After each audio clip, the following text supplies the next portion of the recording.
Hey everybody, so happy hump day. This is kind of crazy for me and bittersweet. I was sitting here thinking how bittersweet this feeling is because I'm not that I'm not happy that I'm leaving, but it's just like when I first picked this apartment, I was so happy with this apartment, and I'll give you reasons why. Hold on. Hey, yeah, so this is kind of a bittersweet moment for me because when I moved here, this was like my first official apartment that I lived alone in. So let me take y'all back to when I first moved out of my family's house. I grew up in this block for years. I'm not gonna let y'all know what block I'm in, but for the ones that knows me knows. So I grew up in this block since I was a baby. My whole family was here, and we all lived with my grandmother. My grandmother was the head of household, and um, when she passed away in 2012, I I realized on the lease that I was the next person up to be a head of household to this apartment. So I spoke to my aunt about this and let her know that I was paying rent already. Nobody knew about this though. That's the thing. Nobody knew about what was going on behind the scenes. So from the time I was 18 to 22 at that time, I was paying rent, helping my grandmother pay rent. And we set up a system, like everything was going well. And nobody knew about this. So when she finally realized who was paying rent this whole time, helping grandma pay rent, they knew it was me. So she was like, okay, well, since you're paying rent, what you want to do? Do you want to move out? Do you want to stay here? And I was like, I'm staying. I had no choice but to stay here. Like, come on, I really don't have a choice. So when I'm in this apartment, I have to let the management know that hey, my grandmother passed away, so it's just me, my son at the time, and my siblings. So as the year gone by, everybody moved out, and it was me left, me and my brother. I let my brother stay with me under one condition. That's if he'll help me around the house and help me pay rent. But of course, he didn't want to do that. And instead of that, he just made my living in that apartment a nightmare. But that's neither here or there anymore. So fast forward to 2020, I got a letter in the mail saying that it was time for me to be downsized to a one bedroom apartment. So I spoke to the property manager, and I spoke to the girl that also takes care of the lease. And they gave me 2 weeks to move out. So I was like, okay, well, I should be done with everything by then. But instead of giving me 2 weeks to move out, they rushed me. They put a rush on it and then rushed me to move out in a week. And I had to pack up that big ass 3 bedroom apartment all by myself. I had to throw out so much stuff. I think I threw out like 80% of the house out that I didn't want to take with me.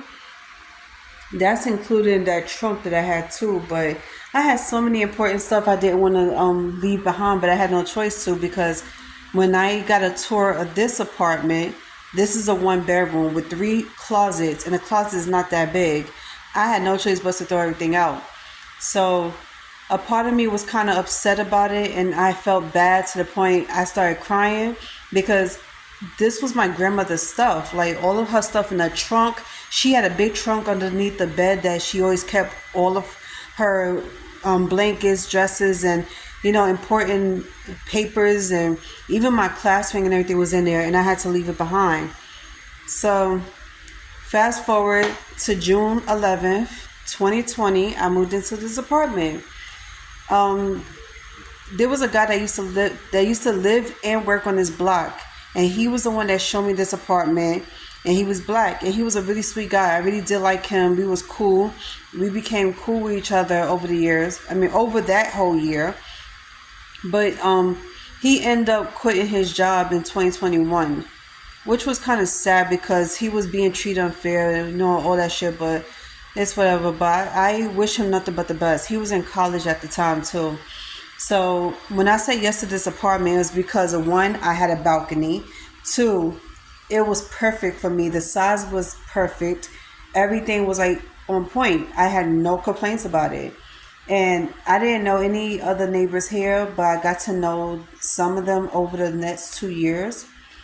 And it wasn't until last year in April where all hell started breaking loose, meaning my neighbor was giving me a hard time.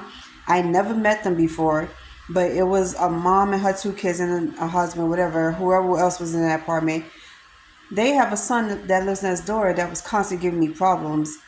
So I'm thinking I'm gonna have a lovely time living here, and that I'm gonna get to know my neighbors, only to see that I was being given a hard time, and they were trying to make my life a living hell being in here, and I was not gonna have that. So I had to do what I had to do to take care of that crazy situation. So now that that situation is gone, and I don't have no problems with that anymore, it's now I was told, like, we was told that there was a new building that was going to be built. So you know what I had to do? I had to quickly, get myself on that list so I could move into that apartment. But they was like everybody was going to move there anyway, so it wasn't like we had to do much.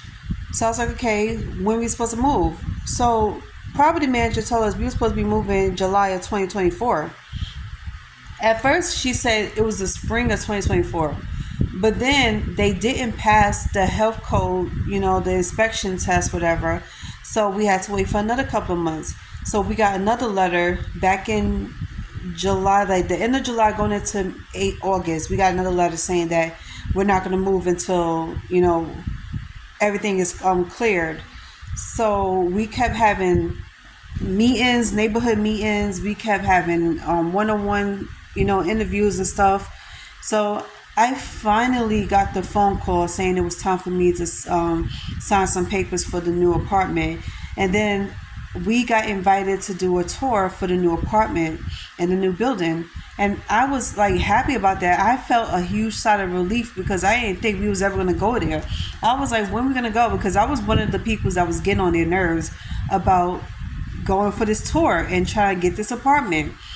And with everything that was going on over here, like my neighbors giving me all hell, making so much noise and disturbing my peace, I was trying to put fire up their asses and try to get them to move, like move quickly, because I was like, yo, y'all don't know what it's like to live next to a neighbor who doesn't care about you, like doesn't care about your peace, disrespects you, and try to make your life a living hell. And even though they all say they feel bad for me, they understand what I'm going through, they didn't really feel that way. And I knew it. So that's why I was like, you know what? Just how you don't give a shit about my peace, I'm not going to give a shit about your peace. So yeah, I had to disturb their peace. So every week, 2 or 3 times a week, I was calling and emailing.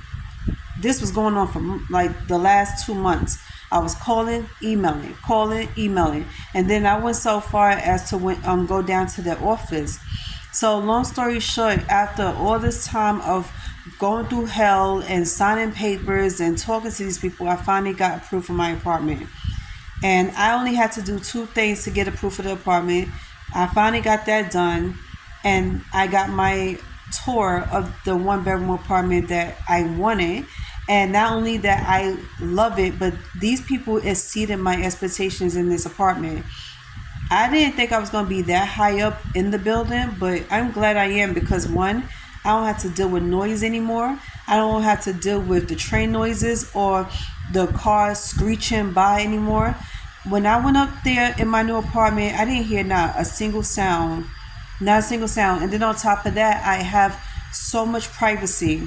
And the only neighbor I have is one neighbor that lives on the right side of my apartment, but I don't know if anybody moved in yet. So for now, it's just me up there. It's very quiet up there, very clean, very well put together. The security in the building is way better than the ones over here.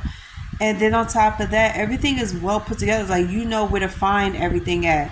We have a gym in our building. We have a bike storage. We have package storage rooms. We have a backyard. We have we have like a little room for the kids to be at while the parents is washing clothes. The laundromat is even updated.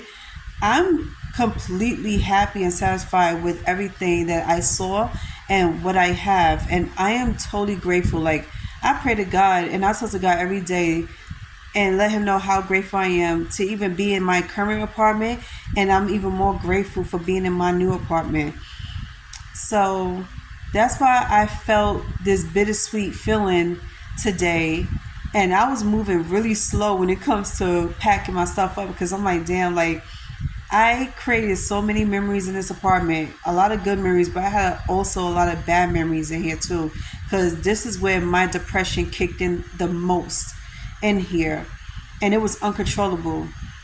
But along the way, I started to learn how to talk to God more, learn how to connect with Him. And then I started making social media friends along the way. And I really started to see a huge difference as the months was going by.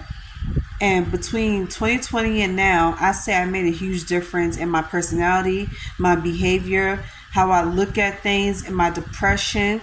It was like my depression is not so severe now. It's getting a lot better. I even told my therapist about this and she was surprised, but she's more than happy that I'm making progress because she didn't know where I was going to go. And then to be honest, I thought that my therapist had doubts that I was ever going to recover, but I'm starting to see that she sees a difference in me now. And I love the person that I am today. I love how far I came.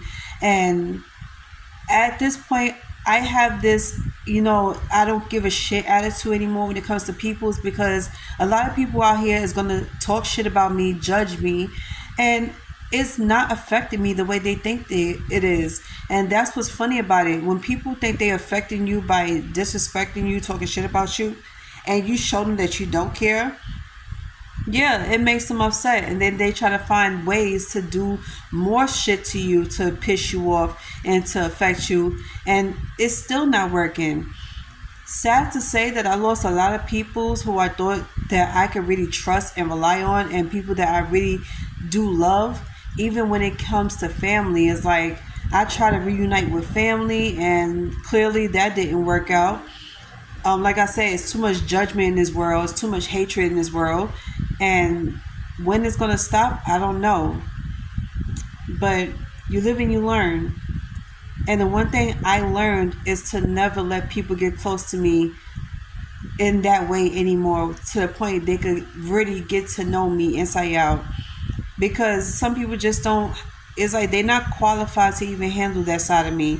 If I let anybody even get close to me emotionally and get to know me inside out, the only thing I'm thinking is, are they going to take it serious? Are they going to be offended? Are they going to, be mature about it? Are they going to handle it well?